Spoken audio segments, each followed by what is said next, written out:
Ok, ahora estamos entonces. Bueno, buenas tardes a todos. Sorry for my English talking friends. I'm going to do the presentation in Spanish, but hopefully you will get some ideas as well. Bienvenidos y gracias por estar acá. Sé que han pasado muchas horas y estamos probablemente todos muy cansados. Pero bueno, quería contarles algunas de las cositas que hemos estado haciendo dentro del proyecto en los últimos años y discutir algunas cuestiones que me parecen importantes de cara al futuro, ¿sí? Así que como primera medida, el título de la presentación, La revolución de Júpiter. Voy a hacer un pequeño jueguito de palabras en realidad con eso, pero una cosa interesante, si quieren, ¿no? Es el juego de palabras con ese signo. Supongo, ¿quién reconoce lo que está en medio de la revolución de Júpiter? A ver. Bien, para aquellos que no reconocen eso, probablemente si ustedes utilizaron Júpiter en algún momento y ejecutaron una celda que les tomó un tiempo determinado, lo que les aparece es ese pequeño puntito que dice que el kernel está pensando, ¿no? Así que era un poquito un juego con el título. ¿Ok? Bien, entonces, una pequeña presentación. Bueno, ya saben mi nombre, es Damián Ávila. Acá tienen contactos, esencialmente mi blog, Twitter y GitHub, donde pueden encontrar recursos que les pueden resultar interesantes. El blog es un blog esencialmente técnico, pero a veces se me da por hablar de política y algunas otras cosas. Las pueden obviar si no les interesa. Y bueno, algunas de otras cosas van a encontrar en GitHub que pueden ser interesantes también. Esta charla está en GitHub, si quieren verla o en algún momento repetirla o revisarla. Van a ver que yo generalmente pongo durante mis charlas muchos links para que la gente tenga después contenido al que pueda referenciar y pueda seguir investigando. Así que son bienvenidos a utilizar ese recurso. Bueno, soy desarrollador de software en la actualidad. He pasado por varios lugares, digamos. Originalmente soy bioquímico, pero bueno, por cuestiones de la vida, ahora estoy haciendo otra cosa, que es programando esencialmente, e involucrado con Júpiter y con muchas otras cosas más. Pero bueno, trabajo para Anaconda desde hace un par de años, más de 5 años. Y recientemente empecé a trabajar también para la Universidad de Michigan, trabajando con algunas cuestiones relacionadas con NVGrader, que es una aplicación interesante dentro del ámbito de la comunidad o del ecosistema de Júpiter, ¿sí? Soy desarrollador core del proyecto Júpiter, miembro del Steering Council, que es esencialmente el órgano que se encarga de decidir hacia dónde va el proyecto, teniendo el input de un montón de actores. En la actualidad estamos en una etapa de reorganización del concilio, digamos, el concilio, que en la actualidad es muy grande y eso dificulta de alguna manera tomar acciones y llegar a decisiones. Así que hay un trabajo muy importante en tratar de reestructurar eso para que sea más efectivo. Y bueno, soy parte del proyecto desde el año 2012 probablemente, de principios del 2012, así que ya han pasado un par de años involucrado con el ecosistema. Bueno, y acá empezando con el tema del jueguito en el título de la presentación, lo que voy a hablar es esencialmente un poquito de la evolución, si quieren, con la idea de tratar de describir cómo yo veo en la actualidad el ecosistema de Júpiter, cuál es el status quo, y de manera tal de que uno pueda a partir de ese status quo desarrollar algunas otras discusiones o ideas, digamos, para lo que viene en el futuro. Entonces, primero vayamos a la idea de ecosistema, ¿no? Y acá voy a ponerme el gorrito de bioquímico, biólogo, como quieran decirle esencialmente, y me parece que hay una linda correlación en lo que respecta a lo que es un ecosistema biológico y cómo uno puede ver eso representado en el ecosistema de Júpiter en particular. Entonces, acá tenemos una pequeña definición de Wikipedia, donde definen el ecosistema como un sistema biológico constituido por una comunidad de agentes, de organismos, ¿sí?, que se conoce como biocenosis. No importan los nombres, es la idea del concepto. Es un conjunto de organismos, de agentes independientes, ¿sí?, que interaccionan entre ellos y con un medio físico, que bueno, se conoce como biotopo, ¿sí? Entonces creo que este concepto, digamos, también está representado en lo que es el ecosistema. Y voy a empezar a describir un poquito al respecto de eso. Primero tenemos los individuos de ese ecosistema, que son los jovianos. Nosotros hacemos un chiste en general en la comunidad o dentro del core, si quieren, acerca de los Jovian. Y si miran un poquito y juegan un poquito con Jupyter Hub y Binder, van a ver que aparece ahí un Jovian por algún lado. El tema de Jovian o Joviano es una referencia esencialmente que tiene que ver con esto de Júpiter, por un lado, y con un poquito de ciencia ficción acerca de aquellos individuos que potencialmente vivirían, digamos, en el planeta Júpiter, ¿no? Entonces, acá me gustaría definir los jovianos justamente como los agentes o los individuos que están presentes en el ecosistema e interaccionan con el ecosistema, y este es un joviano. ¿Por qué es un joviano? Porque este es un lemur, en realidad, que se llamaba Jovian, que vivió en Canadá y fue muy conocido, eso es lo que me dijeron, y me pareció curioso que tenía el mismo nombre. Pero más allá de eso, quiero hacer hincapié en eso, ¿no? Que tenemos un conjunto de contribuyentes al proyecto. Ese conjunto de contribuyentes está formado por individuos que tienen distintas características, ¿sí?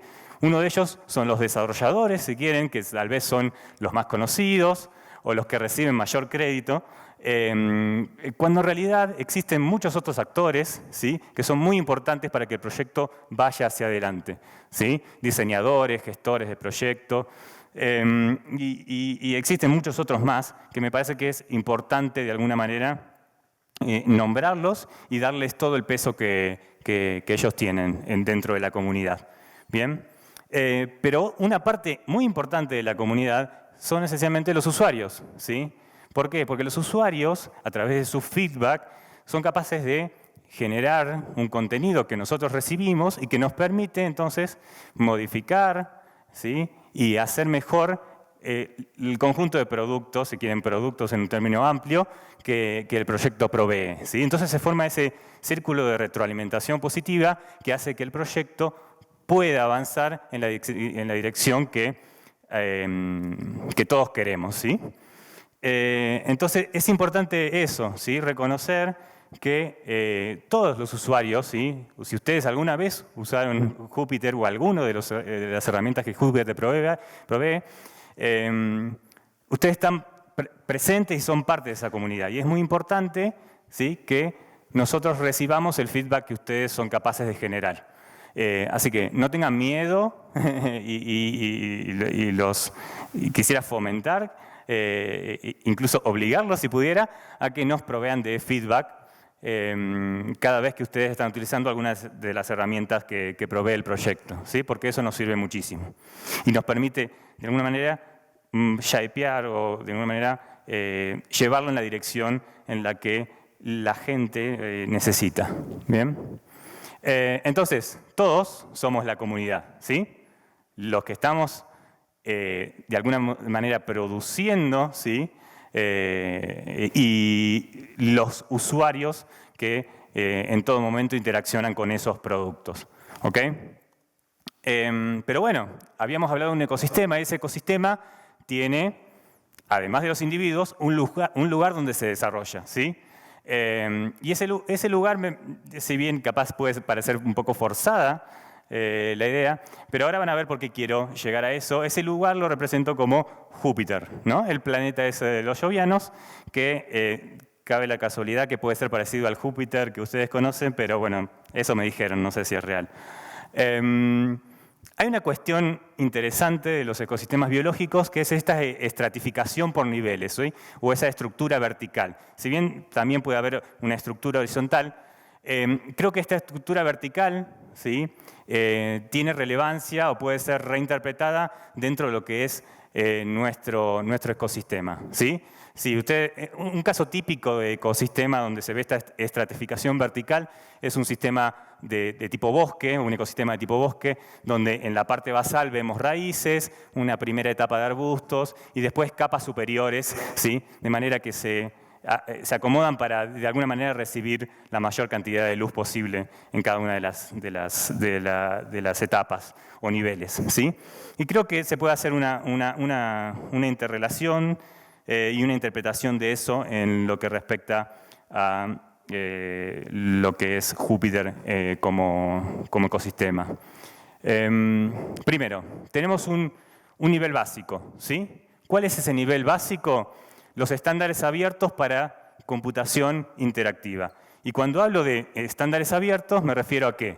Primero, al documento, ¿sí? El notebook, el archivo IPMB, ¿sí? Ese archivo es un archivo que puede ser potencialmente muy complejo, ¿sí? Que puede contener texto, video, código, todo lo que puedan representar en HTML, pero que tiene una estructura definida, un protocolo definido, ¿sí? Y que es conocido, es libre y cualquiera puede interpretar, ¿sí? Eso es muy importante porque después uno puede construir herramientas que interaccionen con ese elemento, ¿sí? En particular, que es muy poderoso para transmitir conocimiento, ¿sí? Luego tenemos los kernels, ¿sí? Que son estos procesos que corren código de manera interactiva en distintos lenguajes de programación. En la actualidad hay más de 100 kernels disponibles y que retornan, digamos, esta computación que el usuario está interesado en conocer. Nuevamente, la especificación de cómo escribir un kernel dentro del mundo de Júpiter es clara, es pública, ¿sí? Está compartida y cualquiera puede escribir un kernel para su lenguaje de programación, para el que le interese, ¿sí? Entonces es una pieza muy importante. Y la tercera pieza fundamental, que forma parte de ese nivel primigenio, basal, ese nivel raíz, es esencialmente el protocolo de computación interactiva, es decir, la comunicación entre lo que sería un cliente y el kernel, ¿sí? En este caso el cliente podría ser el notebook, ¿sí? El notebook tradicional, podría ser otro cliente. Pero esa comunicación, ¿sí? Que va pasando y que permite que un usuario pueda ingresar código y después recibir un resultado para la computación de ese código que ingresó, es un protocolo abierto basado en envío de datos tipo JSON a través de canales de CMQ y WebSockets. Pero bueno, nuevamente, es un protocolo que está bien especificado y que cualquiera puede utilizar, ¿sí? Escribir, por ejemplo, un cliente que sea distinto del notebook y hablar con un kernel determinado. Entonces tenemos tres actores básicos, ¿sí? Que son públicos, que están bien especificados y definidos y a partir de los cuales la gente puede generar un universo de herramientas. ¿Bien? Ok. Sobre la base de ese nivel primigenio tenemos un nivel secundario. ¿Bien? Este nivel secundario lo caracterizo por los principales proyectos, ¿sí? Que tenemos dentro del ecosistema, que están dentro de lo que si quieren, dentro de la umbrella de Júpiter, ¿sí? Dentro de, no me sale la palabra umbrella en castellano, dentro del paraguas, ¿sí? Del gran paraguas. Pero esencialmente son los proyectos más populares y utilizados por la comunidad. IPython, que es un súper poderoso intérprete interactivo para Python, ¿sí? Y que forma la base de lo que después va a ser el ipkernel, que es el kernel de Python que usa Jupyter u otros clientes. Bien. ¿Qué más? El Jupyter Notebook, ¿sí? Que es una de las aplicaciones más populares en la actualidad en lo que es en el ámbito de Data Science, ¿sí? Que es este ambiente de computación interactivo que me permiten escribir estos documentos complejos que después puedo compartir y que pueden ser muy ricos en cuanto a su estructura y en la información que puede llegar a proveer. ¿Okay? No voy a hablar mucho del notebook porque lo conocen probablemente. Algunas otras cosas interesantes es MVConvert, ¿sí? Que es una librería que permite convertir entonces estos archivos, los IPMB file, en otros formatos que son estáticos y que puedo llegar a compartir con otros investigadores, analistas, amigos, lo que quieran, ¿sí? Entonces, MVConvert es capaz de transformar estos documentos en documentos HTML, PDF, Markdown, etc. lo cual es muy interesante a la hora de compartir contenido, ¿sí? Una de las cuestiones también interesantes de MiConvert es esencialmente que se puede usar como una librería que tus aplicaciones o una aplicación determinada puede utilizar para renderear notebooks dentro de otro contexto. Eso es lo que hace esencialmente Nicola y otros Static Site Generators, ¿sí? Para esencialmente, si uno quiere, escribir un blog basado en notebooks, ¿sí? Y publicarlo eso como un sitio estático. Pueden visitar mi blog, ese es un ejemplo de ello. A ver si esto funciona o no. Vamos acá. ¿Sí? No sé si tenemos mucha internet, pero bueno. Si no, pueden ir a la dirección esa que se ve ahí. ¿Sí? Ahí van a tener acceso al blog. Y esencialmente ese es un blog construido a partir de notebooks. ¿Sí? Y Nicola tiene en su core, y eso es una de las cosas interesantes de Nicola, que no tienen otros Static Site Generators, que en el core del proyecto los notebooks están bendecidos, digamos, ¿sí? Se provee esa funcionalidad por default. Y entonces uno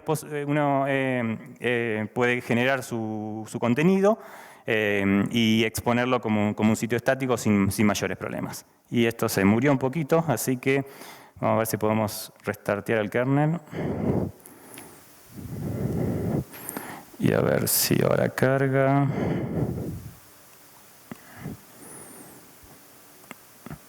Si no, vamos a pasar al otro. Ok, ahí cargó un poquitito. ¿Sí? Entonces ahí pueden ver el sitio. El sitio está cargado ahí, hay unos iconos ahí no andando porque no lo tengo con HTTPS, así que y si no, no me entraba. Pero bueno, no es detalle. Se puede hacer un sitio con notebooks, eso es lo interesante. ¿Okay? Y eso gracias a MVConvert. MVViewer, muchos probablemente lo han usado, ¿sí? Esencialmente MVConvert en esteroides, ¿sí? Hace una representación estática de los notebooks y ustedes pueden, cualquier notebook que tengan en GitHub, por ejemplo, mostrarlo y compartirlo con quien quieran, ¿sí? Así que visiten esa página si quieren. Es algo muy simple, esencialmente tienen hay una pequeña forma donde ingresan la dirección URL de GitHub, donde tienen el notebook, y ese notebook entonces es rendeado como un HTML estático. ¿Ok? Bien, widget. Ya hablamos de widget. Lindsay también habló y mostró en realidad widgets muy evolucionados y mucho más complejos. Me parece que es algo interesante y que muchos en la comunidad utilizan, ¿sí? Son objetos Python con representación en el browser, un slider, una cajita que permite justamente que el usuario pueda interaccionar y tener una respuesta en función de la interacción que ha realizado, ¿sí? Se puede utilizar entonces para generar interfaces usuarias interactivas dentro de lo que sería el notebook y también por fuera del notebook usando Walla, pero bueno, ese es otro tema. Me parece que es algo interesante y es una de las piezas fundamentales a tener en cuenta, ¿sí? Acá iba a ser un pequeño coso que me parece que no tiene mucho sentido, pero bueno, porque ya Lindsay mostró algo. Pero bueno, vamos a ver si funciona. Ese es un pequeño widget que es esencialmente un dibujito de seno, ¿sí? Donde cambiándole la frecuencia, ahí se mueve. Es un ejemplo. No más que eso. Bien, Jupyter Hub es súper importante, ¿sí? Me parece que es algo que tenemos que mencionar y lo hemos mencionado durante toda la conferencia, ¿sí? Es un conjunto de herramientas que proveen entonces single sign o esencialmente proveen Jupyter Notebook Service, digamos, para cada una de las personas en un ámbito multiusuario, ¿sí? Eso es muy poderoso y después voy a charlar un poquito más o tratar de profundizar un poquito más en esa idea. Y de la mano de Jupyter Hub viene Binder, ¿sí? Que es una herramienta súper poderosa porque permite crear esos ambientes computacionales personalizados que pueden ser compartidos y usados, digamos, por otros usuarios remotos. De hecho, esta presentación está hecha en Binder, ¿sí? Usando Rise por detrás, pero esencialmente cualquiera puede ejecutarla. Utiliza por detrás repo2docker, que esencialmente a partir de información del repositorio puede generar una imagen Docker, que después, usando Jupyter Hub, ¿sí?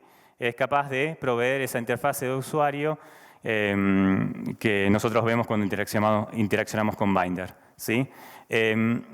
Ahora después voy a seguir un poquito con el tema de Binder, pero me parece que es una herramienta súper importante porque baja bien abajo, digamos, la accesibilidad a recursos, ¿sí?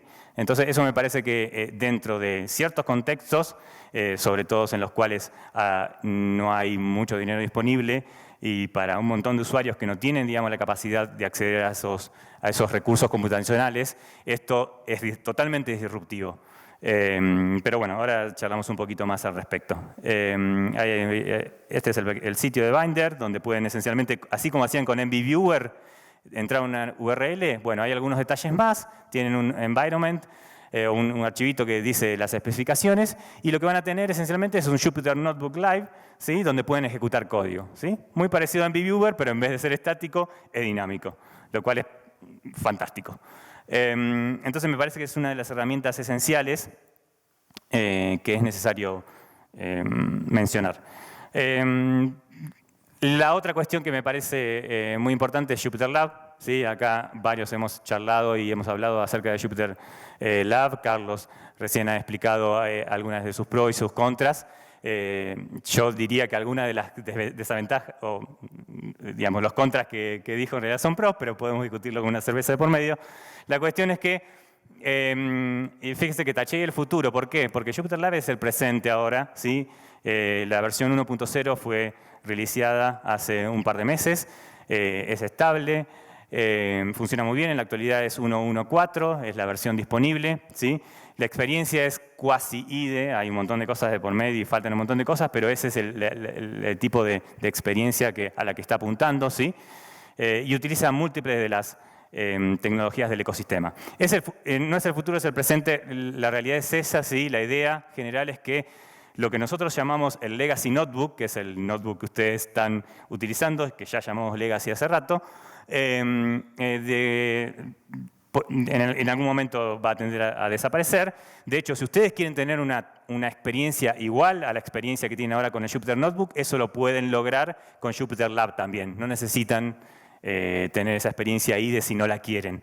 Es relativamente fácil tener un notebook basado en Jupyter Lab que es muy parecido al Legacy Jupyter Notebook. Así que las posibilidades son remotas, justamente la arquitectura de plugins que tiene Jupyter Lab, que fue diseñado de esa manera, provee, digamos, esa facilidad para customizar Jupyter Lab de la manera que más les interese, y eso tiene una potencialidad enorme. Así que ahí está el repo, documentación. Si no lo usaron todavía, les recomiendo usarlo y reportar cualquier problema que tengan, ¿sí? Bueno, eso entonces, para mí, ¿sí? Y esto es discutible, es un conjunto, digamos, de herramientas que forman este nivel 2, ¿sí? ¿Sí? Que utiliza todas las herramientas básicas del nivel 1, ¿sí? Y que en la actualidad son, en realidad, muy usadas por los usuarios de Jupyter. Pero hay un tercer nivel, si quieren, que son esos subproyectos secundarios, que tal vez el límite es medio difuso, ¿sí? Pero me parece que conceptualmente es fácil diferenciarlos si uno piensa en apps o proyectos que son específicos de un dominio determinado o que son esencialmente dependientes de los proyectos de la segunda capa, ¿sí? Que eso capaz conceptualmente es un poquito más fácil de entender, ¿sí? Entre ellos, para mencionar, por ejemplo, Rise. Rise esencialmente no se basa, bueno, se basa, si quieren, se puede pensar, se basa en el notebook, ¿sí? Pero no hay nada más que eso. Rise es esencialmente lo que estoy usando para presentar acá, ¿sí? Lo que le permite es convertir, ¿sí? Su notebook en una presentación slideshow de una manera muy fácil, a través de metadata en las celdas. Y ustedes pueden, como vieron recién, pueden ejecutar código en la misma presentación, que para ciertas personas, digamos, en ciertos ámbitos, eso es muy poderoso. Pero bueno, con MVGrade pasa lo mismo, digamos, es algo más de nicho, ¿sí? Es una app o un proyecto, ¿sí? Que permite hacer el grading automático y manual de notebooks en el contexto educativo, ¿ok? Y después, como ejemplos de proyectos que se montan sobre la capa segunda, ¿sí? Están, por ejemplo, Ualá o Papermill, que si bien tienen interacciones también con la capa primigenia, tiene mucho que ver con MVConvert por debajo, ¿sí? Ualá permite esencialmente construir dashboards donde ustedes pueden ejecutar cosas, y Papermill les permite ejecutar códigos y parametrizarlos, ¿sí? Y por debajo ambos usan MVConvert, además de otras cosas, ¿no?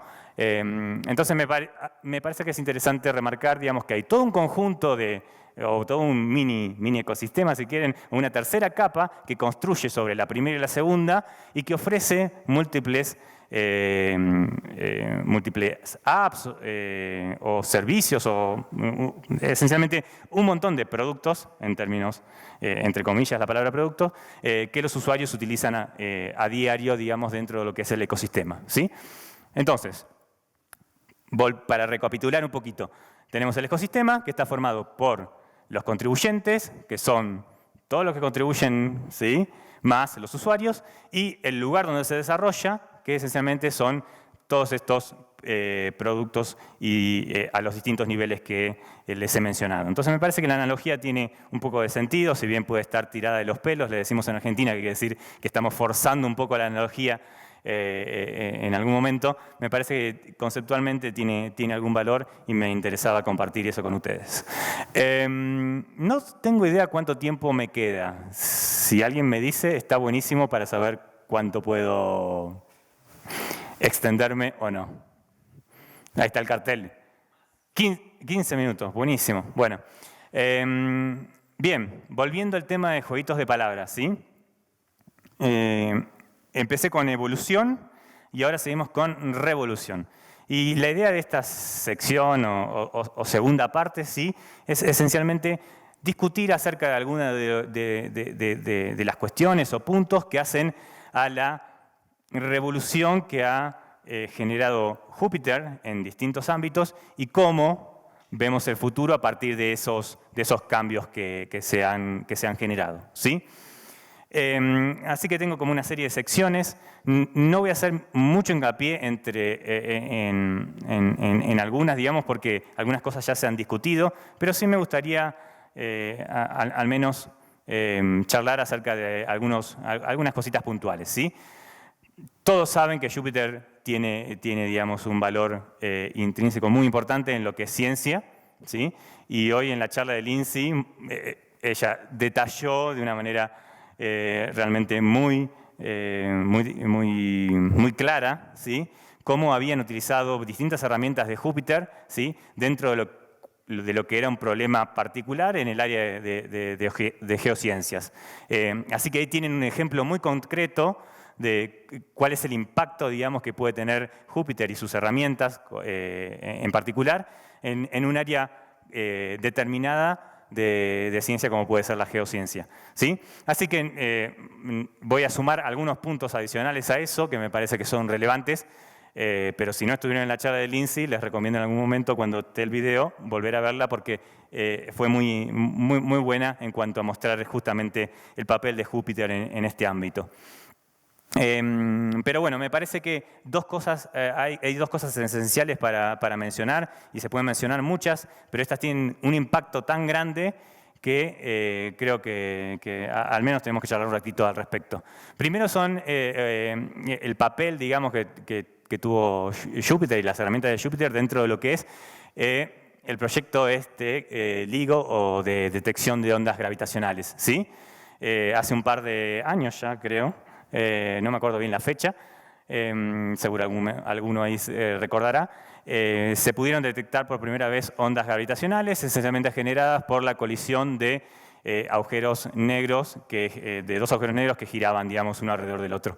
Y cuando la gente del proyecto LIGO publicó esos resultados, también publicaron, digamos, una serie de Jupyter Notebooks donde explicaban cómo habían hecho el análisis de datos, porque ustedes se imaginarán que es en un interferómetro que tiene miles, no sé si miles de kilómetros, pero tiene muchos kilómetros, digamos, las alas del interferómetro, tampoco sé si se llaman alas, pero no importa, los brazos si quieren. las detecciones que tienen que detectar, valga la redundancia, son muy pequeñas las variaciones, y tratar de determinar si lo que ustedes reciben es ruido en lugar de realmente ondas o el efecto de las ondas gravitacionales pegando en el interferómetro, es muy complejo. Entonces, como una manera de reproducción y también para mostrar a la gente cómo habían llegado a esa conclusión, publicaron una serie de documentos que eran Jupyter Notebooks para que la gente pudiera replicar lo que ellos habían estudiado. Entonces, me parece, por un lado, es muy importante, digamos, el papel que tiene Jupyter, si quieren, dentro de ese descubrimiento, porque han utilizado, evidentemente, esa herramienta para hacer sus análisis y después se tomaron el trabajo de explicar y poner eso público para que otros puedan conocer, 10 minutos, para que otros puedan conocer cómo habían hecho y puedan criticar su trabajo. Me parece que tiene una relevancia tan importante eso que al menos quería mencionarlo. Si quieren, los tutoriales están online, lo pueden hacer ustedes, pueden agarrar, ir ahí y esencialmente correr los notebooks. Incluso hay binders directamente, con lo cual no tienen que hacer nada en su computadora, lo pueden hacer online. Y pueden jugar, perdón, con la data que ellos recibieron del interferómetro y recrear los análisis que ellos realizaron.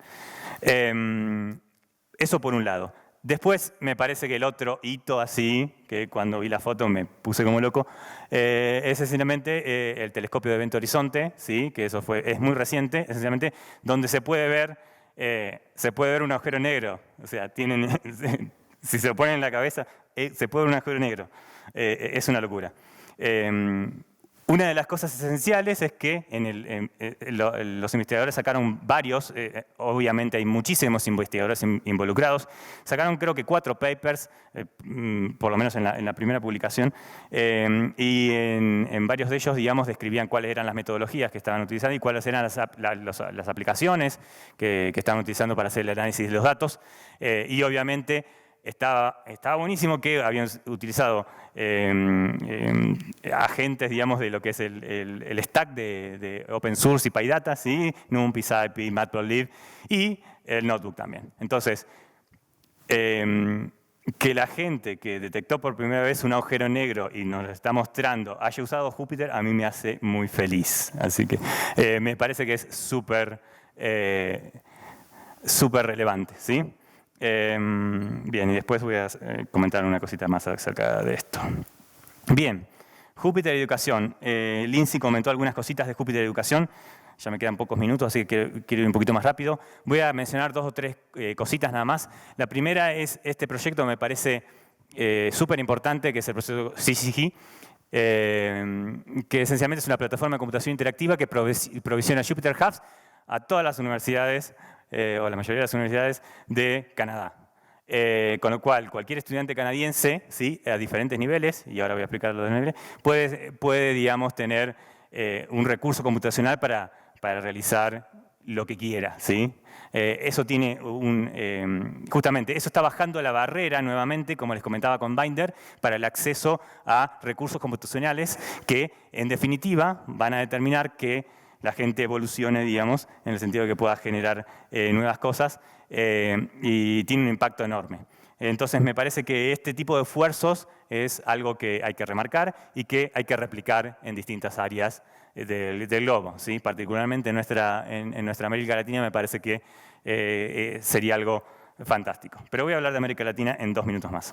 Espero que me alcance el tiempo. Sí, esto es algo importante, ¿sí? Que Jupyter no está solamente relacionado con la universidad, ¿sí? Si bien sí, hay mucho ahí, pero me parece importante que vayamos, digamos, hacia edades más tempranas, ¿sí? Tanto en los niveles secundarios, si quieren, así lo decimos en nuestro país, en mi país, Argentina, acá probablemente sea parecido, pero es importante, digamos, llegar a los jóvenes, ¿sí? En etapas secundarias, incluso en etapas primarias, para que puedan tener contacto con tecnología, y a través de Jupyter es una opción, desde una temprana edad, de manera tal de que sean nativos digitales, digamos, y que después puedan hacer cosas maravillosas. Me parece que es importante ir a ese lugar también, no solo en la universidad, sino ir un poquito más abajo. Acá está Ariel también, que trabaja mucho en esa dirección, y entonces hay que fomentar eso, ¿sí? Me parece súper importante. Bien, Jupyter y diversidad. Diversidad podemos hablar en muchas áreas de diversidad, o si quieren, sí, no sé cómo decirlo de la manera más, en muchas aristas distintas de lo que significa la diversidad. Yo me voy a concentrar solamente en una arista en particular, que es la diversidad geográfica, ¿sí? Como todos saben, ¿sí? Y este es un pequeño grafiquito que saqué de Wikipedia, que esencialmente es el índice de desarrollo. Si uno ve, digamos, quienes contribuyen a Júpiter, lo que ven esencialmente es algo parecido a esto que está acá, ¿sí? Esencialmente, gente de esta área que está ahí, ¿sí? Y tal vez un poquito de por acá, ¿sí? Es la gente que realmente mayoritariamente está contribuyendo al proyecto, ¿sí? Un ejemplo claro, ¿cuántos core contributos hay de Júpiter? 5 minutos nada más, ok. Que vivan en Latinoamérica, 1, ¿sí? O sea, y somos muchos core contributors, ¿sí? Si uno ve la distribución en general, se ve esta diferencia. ¿Y por qué esta diferencia? Bueno, hay múltiples razones, pero tenemos que trabajar para revertir eso, ¿sí? ¿Por qué tenemos que trabajar? Porque toda la gente que vive, ¿sí?, en estas zonas, ¿sí?, tienen mucho para dar, ¿sí? Tienen problemáticas distintas y como tienen problemáticas distintas, pueden tener respuestas distintas que incluso pueden servir para la parte de arriba, ¿sí? Entonces es importante traer diversidad a lo que es el ecosistema de Júpiter, ¿sí? Si vamos un poquito más acá, y por casa cómo andamos, y andamos mal también, ¿sí? Si vamos a eso, vamos a cargar esto por acá. Pero esencialmente, ¿sí?, este es lo mismo de Wikipedia, el índice de desarrollo, ¿sí?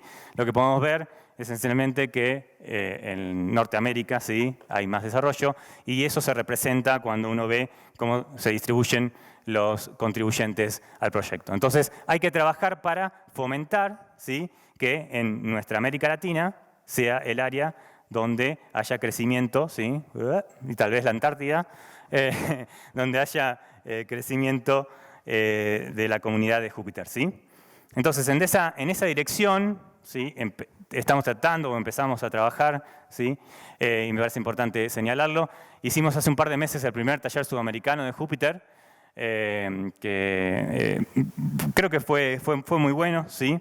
Hay una pequeña fotito de ahí. La idea general era esencialmente conformar un grupo de personas que estuvieran interesadas en el ecosistema, ¿sí?, que esas personas sean esas semillas que después, cuando vuelven a sus diferentes zonas, ¿sí?, puedan desparramar la idea, digamos, de Júpiter y todo lo que tiene alrededor. Bien, así que tuvimos gente de Chile, de Venezuela, de Argentina, de varios lugares de Argentina. La idea sonaba interesante, así que le pusimos garra a eso. ¿Cuáles fueron los resultados? Esencialmente, bueno, nos conocimos, conversamos y discutimos, comimos también, que eso siempre es importante, nos ayudamos, hackeamos un rato, ¿sí?, nos inspiramos, se generó un Telegram, ¿sí?, un grupo de Telegram al que puede cualquiera de ustedes acceder, ¿sí? Si bien está focalizado en Latinoamérica, se publica de todo, de lo que es Júpiter, así que están invitados a estar ahí, ¿ok? Pero bueno, ¿cuáles son los siguientes pasos? Los siguientes pasos es replicar, ¿sí? Y cuando en realidad escribí el primer proposal para esto, ¿sí?, para recibir funding para hacer este evento, ¿sí?, la idea era justamente tener un núcleo en lo que sería la parte sur de América del Sur y después replicar el evento, ¿sí?, en la parte norte de América del Sur, más para el oeste y luego más hacia el este. O sea, muchachos, hay que ponerse a trabajar de este lado, ¿sí? Colombia puede ser un gran ejemplo de eso. Y después, cazar a algún brasilero que quiera hacerlo del otro lado, ¿sí? Y la idea es que se pueda, bien, perfecto. La idea es que, entonces, esos grupos, ¿sí?, puedan, de alguna manera, fomentarse e ir creciendo juntos para conformar un actor importante dentro de lo que es Sudamérica, ¿sí? ¿Qué otras cosas se me pasan por la cabeza? Por ejemplo, Jupyter Camp. Eso es una idea que tenemos en la comunidad de Python Argentina, ¿sí? Hay un evento que se llama PyCamp, donde nos juntamos durante 4 o 5 días en un lugar aislado con internet para hacer cosas con Python, lo cual es muy interesante. Me encantaría que pudiéramos armar algo parecido, pero esencialmente focalizado en Júpiter, ¿sí? Así que esa es una cuestión. Y la otra cuestión que me parece interesante es JupyterCon. Tuvimos 2 JupyterCon que fueron en Estados Unidos, en New York, ¿sí? Este año no hay por algunos problemas. Probablemente el próximo año sea en Europa, todavía no está definido. Empecemos a trabajar para tener una JupyterCon en Sudamérica, ¿sí? Eso es muy posible. Me queda un minuto nada más. Así que antes de mi oficina en los últimos días, hermoso, sí, la vista del hotel. Así que quiero agradecer a Bogotá, digamos, por todas las cosas lindas que tiene y particularmente, digamos, a la organización de esta conferencia que se movieron e hicieron un montón de cosas para que las cosas fluyeran. Yo probablemente en un momento no podía llegar por cuestiones que pasan en Argentina y nada, resolvieron todo. Así que ahí tienen mi blog de nuevo, el Twitter, me contactan y bueno, eso es todo. Gracias.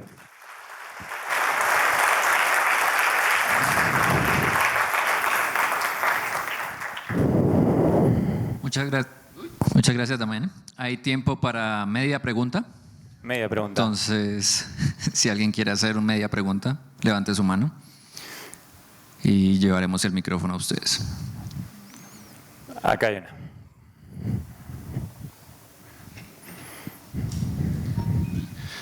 Si hay alguien interesado en participar, seguramente la mayoría de estos auditores estará interesado. ¿Cuál es el procedimiento? Bien, bueno, existen varios canales. Me parece que ahora lo que tenemos que fomentar esencialmente es ruido en un lugar central y para que no se desperdicie esa energía. Así que les diría que vayan al canal de Telegram que mostré anteriormente. ¿Sí? De ahí abajo.